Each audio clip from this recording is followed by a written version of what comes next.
Hello students, I am Neetu Singh. Today I will teach षष्ठ पाठ है शरीर मादम खलु धर्म साधनम.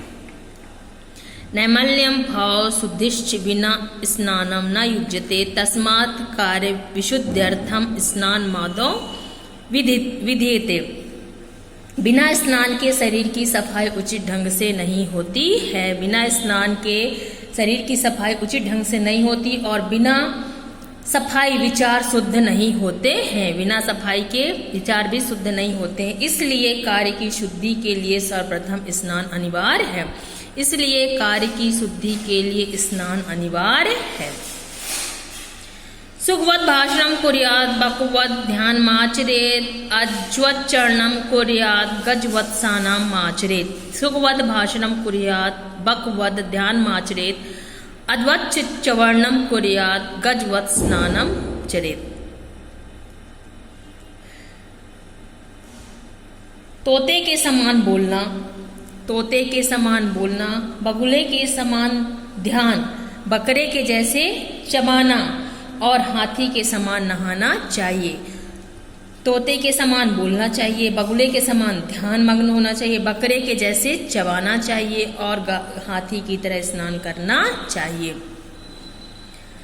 प्राणायामेव सर्वे पशुयन्ति मला इति आचरणाम तु केश्चादिन्य कर्म न सम्मतम्. प्राणायाम की क्रिया से पेट के समस्त विकार जैसे मन मनील होता है नष्ट हो जाते हैं. प्राणायाम की क्रिया करने से पेट के समस्त विकार नष्ट हो जाते हैं. आचरणम, आचार्यों के अभिमत से प्राणायाम के अतिरिक्त दूसरा अमान्य है. आचार्यों के मत के अनुसार प्राणायाम के अतिरिक्त दूसरा कार्य अमान्य है.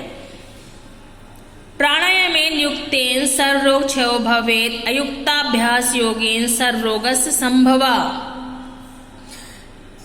प्राणायाम को उचित रीति से करने पर सभी रोग नष्ट हो जाते हैं. प्राणायाम को उचित रीति से तरीके से करने से सभी रोग नष्ट हो जाते हैं, जबकि अनुचित तरीके से करने से सभी रोग हो सकते हैं. अनुचित तरीके से करने से सभी रोग हो सकते हैं.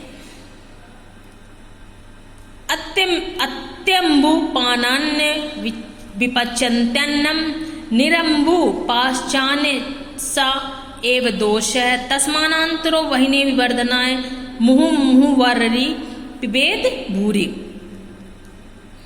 अत्यंत जल पीने से अन्न नहीं पचता है. अत्यंत जल पीने से अन्न नहीं पचता है तथा बिल्कुल ना पीना भी दोष है. अत्यधिक जल पीने से अन्न नहीं पचता है और बिल्कुल भी पानी ना पीना दोष है. भूख बढ़ाने के लिए थोड़ा थोड़ा जल बार बार पीना चाहिए. इसलिए हमें अपनी भूख को बढ़ाने के लिए बार बार जल पीते रहना चाहिए.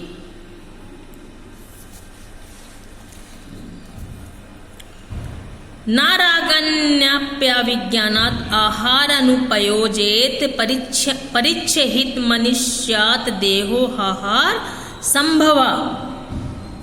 आहार को जीभ के स्वाद के वशीभूत होकर तथा बिना जाने प्रयोग नहीं करना चाहिए. आहार को जीभ के स्वाद के वशीभूत होकर बिना जाने प्रयोग नहीं करना चाहिए.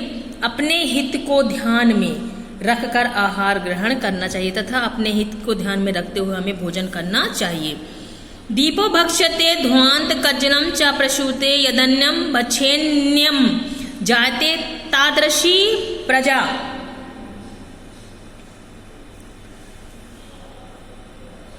दीपो भक्ष्यते ध्वांत कज्जलम न प्रसूते.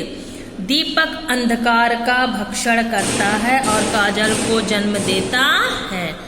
दीपक अंधकार का भक्षण करता है और काजल को जन्म देता है. उसी प्रकार से व्यक्ति जैसा अन्न खाता है उसकी वैसी बुद्धि हो जाती है और वैसी ही संतानें भी उत्पन्न होती हैं.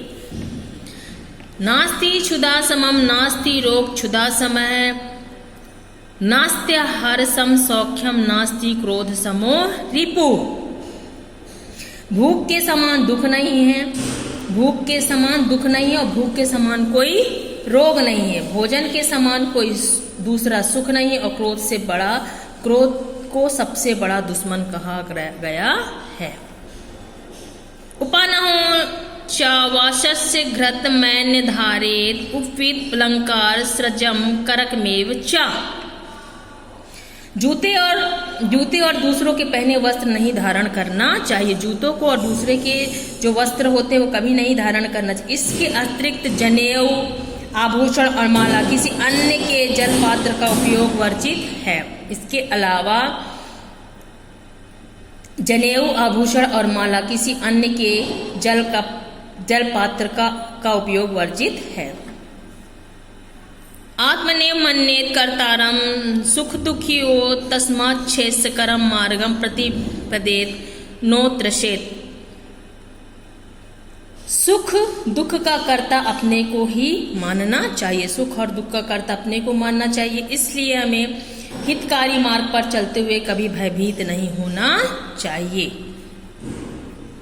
सर्व में परित्यज्य शरीर मनुपाले शरीरस्य प्रणष्ट सर्व में विनश्यति। सर्व में परित्यज्य शरीर मनु पालेत शरीरस्य प्रणष्ट सर्व में विनश्यति।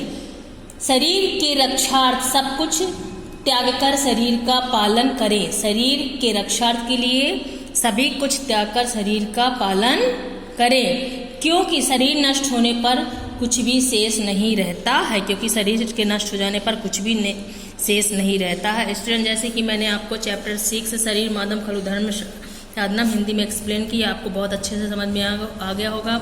इसे क्वेश्चन आंसर लिखकर मैं पीडीएफ में लिखकर LMS में सेंड करूंगी, जो आपको अपनी कॉपी में लिखना है और लर्न करना है।